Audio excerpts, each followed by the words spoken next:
নমস্কার, rumours kitchen and ব্লগে সবাইকে স্বাগত। সবাই কেমন আছো? আশা করি যে যেখানে আছো সবাই ভালো আছো। আজকে তোমাদেরকে দেখাবো কাঁচা আমের টক ঝাল মিষ্টি আচার। আমগুলোকে এখানে আমি সুন্দর করে কেটে নিয়েছি। আমার এখানে একটা আম হয়েছে। এই আমগুলোরই আচার করে দেখাবো। চলুন তাহলে আমগুলো কিভাবে আচার করি সিক্রেট মশলা দিয়ে তোমাদের সাথে শেয়ার করি। চলো এবার মশলাগুলো আমি ভেজে নিই। এখানে আমি নিয়েছি গোটা ধনে, কয়েকটা শুকনো লঙ্কা আর নিয়েছি 5 ফোড়ন, 1 চামচ মতো 5 ফোড়ন নিয়েছি। এটাকে আমি বেশ ভালো করে ভেজে নেব। একটা চামচের সাহায্যে আমি ভালো করে মশলাটাকে ভেজে নেব।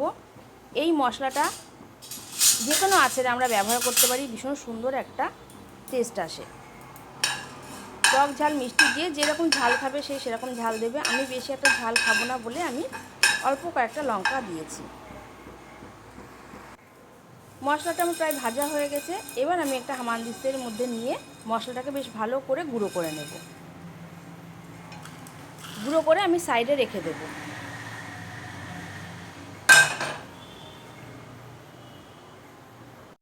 এবার আমি একটা কড়াই ইন্ডাকশানের ওপরে নিয়ে তাতে সর্ষের তেল, একটু 5 ফোড়ন আর 2টো শুকনো লঙ্কা ফোড়ন দিয়েছি।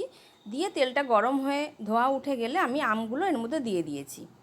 আমগুলো দিয়ে বেশ খানিকক্ষণ আমি আমগুলো ভেজে নেব। এই মশলার সাথে, এই ফোড়ন দেওয়া মশলার সাথে আমগুলো আমি ভেজে নেব।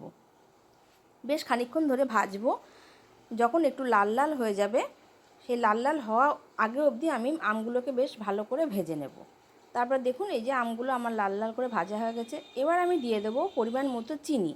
এই চিনিটা যে যেরকম খাবেন মিষ্টি সে সেরকমভাবে দেবেন। আমি এখানে 2.5 কাপ মতো চিনি দিয়েছি। তারপরে দিয়েছি ওই কাপেরই 1 কাপ জল। একটু নাড়াচাড়া করে নিয়ে একটু জল দিয়েছি, যেহেতু চিনির রসটা করার জন্য আমি একটু জল দিয়ে দিয়েছি। বেশ খানিকক্ষণ নাড়াচাড়া হওয়ার পরে চিনিটা আমার গলে গেলে রসটা হয়ে যাবে। এবার আমি আঁচটাকে কমিয়ে দিয়ে একটু ঢাকা দিয়ে দেব, যাতে আমগুলো আমার সিদ্ধ হয়ে যায়। এবার আমি এখানে দিয়ে দেবো, দেখুন আমগুলো কিন্তু আমার প্রায় সিদ্ধ হয়ে যাওয়ার মতো হয়ে গেছে। এবার আমি দিয়ে দেবো পরিমাণ মতো লবণ আর একটু হলুদ।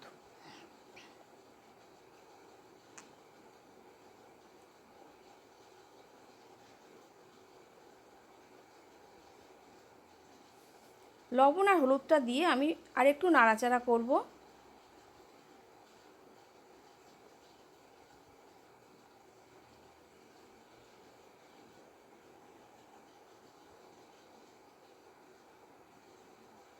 চিনিটা কিন্তু আমার সম্পূর্ণ গলে গেছে। আমগুলো কিন্তু এর সাথে সাথে সিদ্ধ হয়ে গেছে। দেখুন আমি আমগুলো সিদ্ধ হয়ে গেছে, আপনাদেরকে দেখাচ্ছি। খুব কম সময়ে এই আচারটা আমরা করতে পারি, ভীষণ ভালো লাগে। সারা বছর ওই মশলাটা দিয়ে আমরা স্টোর করে রাখতে পারি আচারটা।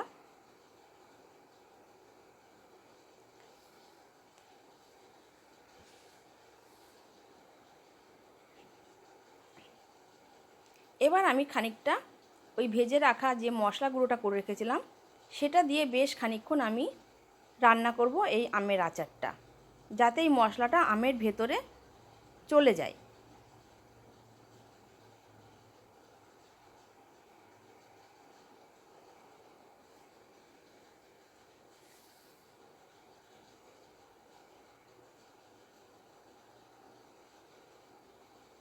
মশলাটা আমি 1.5 চামচ মতো ব্যবহার করলাম, যাতে ভেতরেও চলে যায় আমের আচারের ভেতরে, খেতে খুব সুন্দর লাগবে।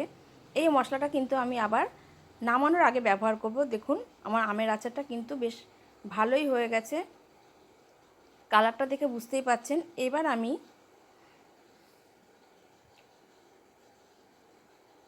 গ্যাসটা বন্ধ করে দিয়ে খানিকক্ষণ সময় ঢাকা দিয়ে রেখে দেব।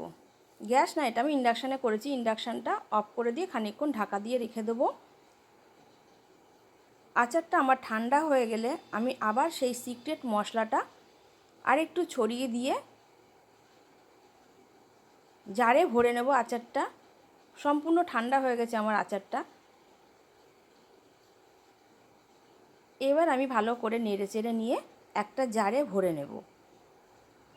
আমার এই ভিডিওটা যদি তোমাদের সবার খুব ভালো লেগে থাকে অবশ্যই একটা লাইক করে দিও, কমেন্ট করে পাশে থেকো, পারলে শেয়ার করে দিও।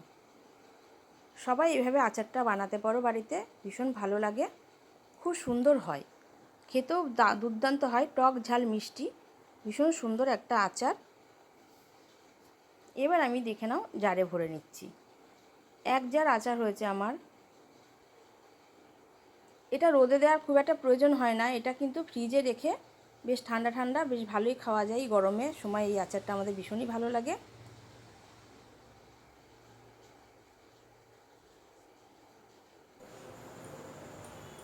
সবাই ভালো থেকো, সুস্থ থেকো, সাবধানে থেকো।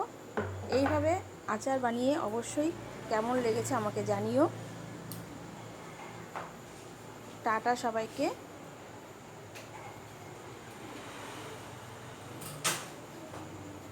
সবাই পাশে থেকো।